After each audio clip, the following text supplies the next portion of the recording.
You're watching The Fox Files on Fox 2 News. Coverage you can count on. Well, we don't always know it, but sometimes the products we purchase can put money in the pockets of bad people. But it turns out there are also things that you can buy which will do a lot of good, too. Tonight in the Fox Files, Paul Shankman shows us some of the places in St. Louis which are part of a movement called Fair Trade. At about a dozen St. Louis cafes, coffee drinkers are helping people all over the world ease their daily grind, and they may not even know it. It's called Fair Trade.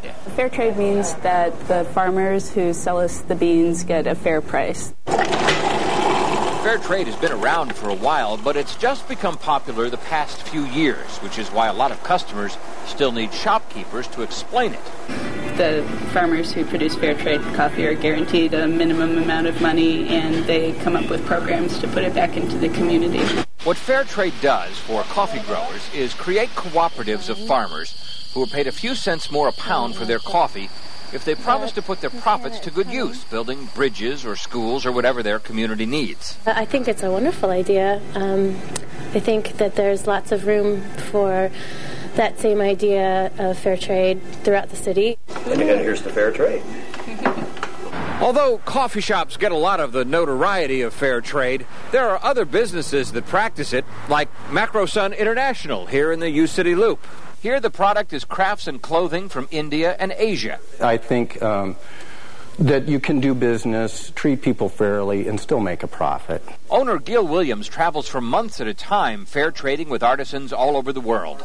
And by purchasing the items himself, he believes he's helping people in those third world countries avoid exploitation by large wholesalers and sweatshops. If there's not fair trade, it's really a kind of almost slavery. I mean, it really is, because they're almost indentured servants, they're young kids, and it's not a level playing field. Here's a donor from St. Louis. One of MacroSun's suppliers has now made enough money from its sales and donations from Gil's customers to start a children's center in Kathmandu. People who shop here are supporting this effort, no question.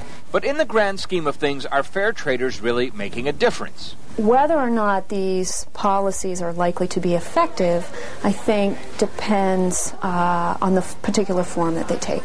SLU economist Bonnie Wilson says fair trade, while high-minded, could also create problems. If you send it to an individual in the form of paying a higher price for coffee, you introduce distortions into the market pricing system. And the market pricing system, under certain circumstances, works very well. A better idea, according to Dr. Wilson, is donating to an aid organization which can help those same people more efficiently.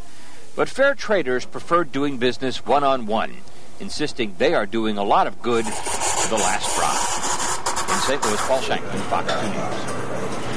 Well, generally speaking, fair trade merchants say they do not pass along the extra cost to their customers because they figure that people would then choose something else priced lower.